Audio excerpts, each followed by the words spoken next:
krátkém videu si ukážeme, jak na lemování na třetiny a na čtvrtiny. Je to lemování úpletem, proužkem střihaným ze základního materiálu nebo například z ripu či nápletu. Takže jdeme na to, ukážeme si to pěkně zblízka. Pro mě je stříhání lemovacích proužků nejsnažší pomocí patchworkového pravítka, podložky a řezacího kolečka. A to proto, že si díky rastru říznu proužky perfektně rovnoměrné. Takže já už jsem si je připravila a jen vám ukážu, jak jsem to udělala. Já jsem si je stříhla ze základní látky na ukázku. Použila jsem ten kočičkový úplet. Když to roztáhnu, tak uvidíte, že ty očka jsou takhle. Jakoby napříč přes očka. Nikdy ne po délce, ale vždycky napříč přes očka, ať ze základní látky nebo z rybu.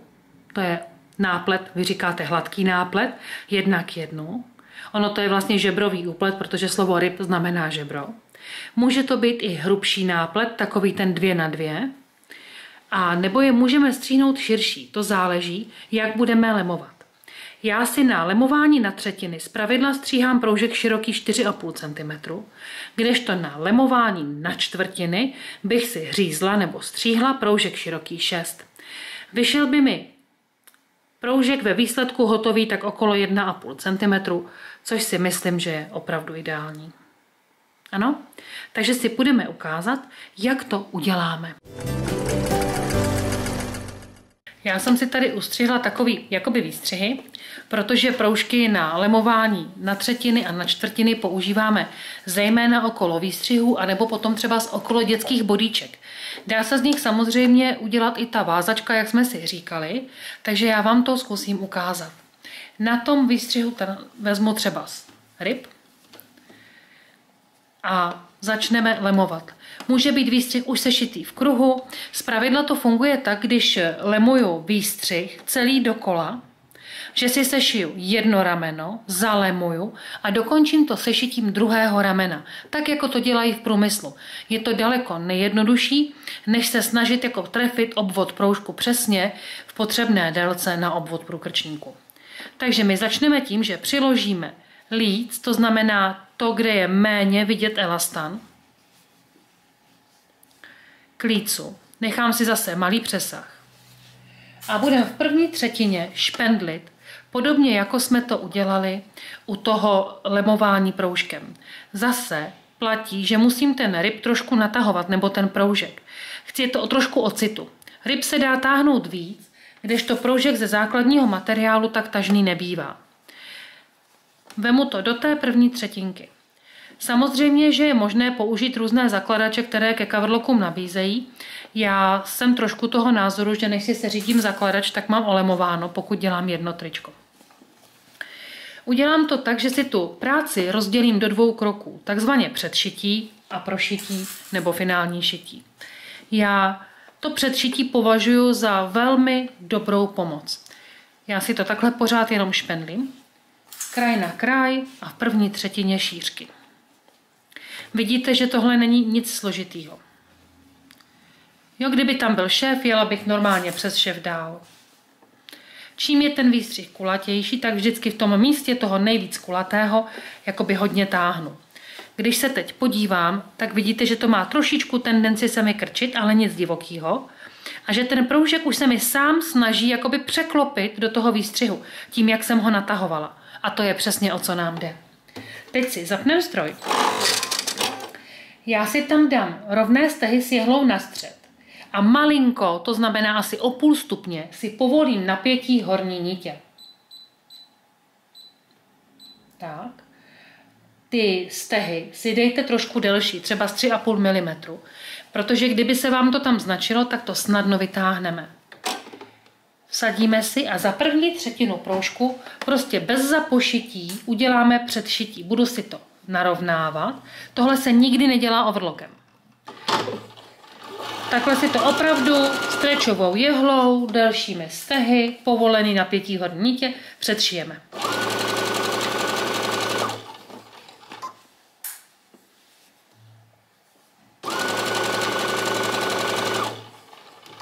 Tak.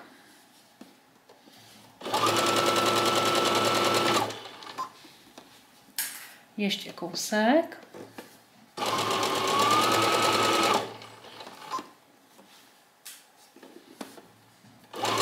A zase to na konci nezapošiju. Dojedu až na konec a vyndám. Jo, vidíte, že jsem skutečně nezapošila a mám to takhle předšitý. Už je krásně vidět, jak se to tu rovná. Vidíte to, že už se to narovnalo a že ty varhánky, které se mi ukazovaly od špendlíku, už mi zmizely. Teď to vezmu. Já ráda začínám na středu toho průkrčníku, aby se mi to jakoby nepopotáhlo k jedné straně. Takže začneme zalamovat tady na středu. Zalomím tak, abych zakryla ten proužek ze spodu. Píchnu si špendlík. A zase. Zalomím, můžu si to trošku rovnat. Pořád se snažím, abych to měla rovnoměrně široký. Když by tam trošku dole přebylo, snadno to pak dostřihnete. Jde o to, aby to lemování bylo měkký a plochý. Tak. Hezky až do konce. A našpendlit. Vidíte, že už se nám to tvaruje. Není úplně dobrý dávat si špendlík za špendlíkem. Pokud máte strach, že vám to nebude držet, tak stehujte. Tak si ten zahnutý proužek prostě nastehujte. Já vím, že to není zrovna populární práce, ale jsou chvilky, kdy to opravdu pomůže. A je to jednodušší, než si to tam nějakým podivným způsobem dávat. Pokud vám nevyhovují špendlíky a máte dost velký skřipečky, tak tohle se dá i skřipečkovat. Což platí hlavně u té vázačky. Já to tady takhle ukážu kousek. Vidíte? Máme krásno. Jak to hezky lehlo a nedalo to žádnou práci. Teď tady zase budu lámat pořád ty třetiny, aby z toho mohla být ta vázačka. Je pravdou, že vázačky častěji děláme při lemování na čtvrtky, protože se nám tam neobjevuje tahle ta nečištěná hrana. Ale pokud máte coverlock, tak si můžete dovolit udělat to kavrem a on vám tu nečištěnou hranu jakože schová. Jo? Takže takhle by to šlo dál do té vázačky. Konce úpletových vázaček se v podstatě jenom stříhají, nedělají se tam žádný zakládání, jako jsme to dělali u toho šikmého proužku. Tak. A teď, pokud mám cover, vemu to a prošiju to coverlockem. Pokud to chci dvoujehlou, tak teď budu z líce prošívat dvoujehlou. Ten pomocný šev, vidíte, že nám tam ničemu nevadí, protože jsme mu uvolnili ty horní nítě a jenom nám tam přidržuje rovnoměrný okraj, aby to opravdu hezky vypadalo. Pokud nechcete šít dvoujehlou, tak si zvolte nějaký elastický steh, ať už to bude ten úzký šikmý entl, nebo ať to bude nějaký z těch pokryvných overlockových stehů. Případně můžete použít overlockový steh, který jsme si ukazovali, takový ten jednodušší, a povést ho po té hraně, aby nám dělal jenom trouhelníčky do toho. Těch možností máte opravdu hodně. Já to vemu třeba s obyčejným trojkrokým entlem, takže já si ho tam dám. Dám si ho v šířce třeba 4 mm a v délce 1,2, možná 1,4. Ať máme hezký ty střížky. Tohle to se nejvíc hodí právě na ty dětský bodíčka. Na začátku si můžete pak zapošít už normálně, pokud nepojedete do kruhu. A hezky trpělivě vedu, abych měla ten steh umístěný prostě pořád stejně. Já jsem tam úmyslně nechala černý nítě, abyste hezky viděli, jak to tam vypadá. Takhle jedem. Já udělám ještě kousek a ukážu vám to. Pak si stejným způsobem ukážeme lemování na čtvrtinky a myslím si, že už vás nemá co překvapit. Že už zvládnete jakýkoliv zalemování výstřihu. Nebo jiného okraje samozřejmě.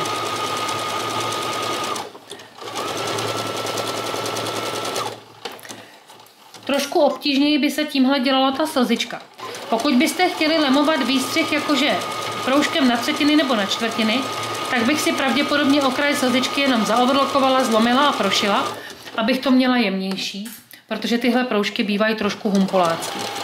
Můžete si ho samozřejmě stříhnout i jakoby jemnější, uší, ale pak už je to vysoký a hůř se to dělá. Tak já to tady odstřihnu a ukážem si to.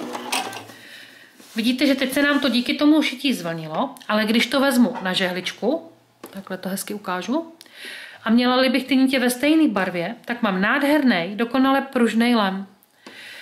To, že se mi takhle boulí, dělá ten běžný šicí stroj. A když vezmu žehličku s párou a jemně, těsně nad materiálem do toho zapařím, jako nerozmáčknu to, dám to těsně nad látku a pustím páru, tak ono se mi to krásně narovná. A bude to úplně čistoučký. Takže takhle je lemování na třetiny. A pokud budeme dělat lemování na čtvrtiny, tak začátek postupu bude úplně stejný. Zase si přiložím mírně s přesahem, našpendlím, opět si povolím nítě, prodloužím stehy, bude to prostě, ten postup je stejný, liší se nám jenom tím, že když to balíme, tak na konci to udělám takhle, jakože dám ten druhý okraj proužku také dovnitř a sklapnu. Vidíte? A ono to je takhle zbalený na čtvrtinky. To je celý rozdíl. To dokončení by bylo zase stejné. Už tam není, co by vás mělo překvapit. Je jasný, že z tohohle bude vázačka hezčí, protože to bude čistější z obou stran. A taky je to tlustější, takže tohle se častěji dělá, když použiju tenký úplet. U těch nápletových věcí, jako jsou ripy nebo náplety, se to moc nedělá, protože pak je to opravdu hodně objemné. Takže při lemování na čtvrtiny opět předšívám, potom to takhle zbalím, aby se mi jako potkaly ty konečky a zakryju to, abych to přečití zase schovala. A je to hotový. Takže to věřím, že zvládnete úplně snadno. Někdy se dá udělat i to, ale to za mě není moc hezký postup. Já vám to jenom ukážu, protože ta možnost prostě existuje. Udělat, že dám proužek na půl. Přišiju si ho, jakoby tím předšitím. A zbalím ho takhle, ale to chce jenom hodně tenký úplet a jenom takový rovnější švy. Tohle už je pro mě hodně tlustý. Je tam těch vrstev 6, ale občas to někdo nabízí, někdo to dělá. Já tomuhle teda nefandím. Takže za mě super lemování na třetinky, zejména pokud děláme úpletem nebo ripem. Pokud budeme dělat z tenkýho úpletu, můžeme lemovat na čtvrtiny, tak jak jsme si říkali. Začátek bude stejný, jenom ze širšího proužku a pak to prostě dobalím tím, že skovám i druhý okraj dovnitř. Tak a hotovo. Takže to je všechno k tomu zákeřnému lemování pleteninou.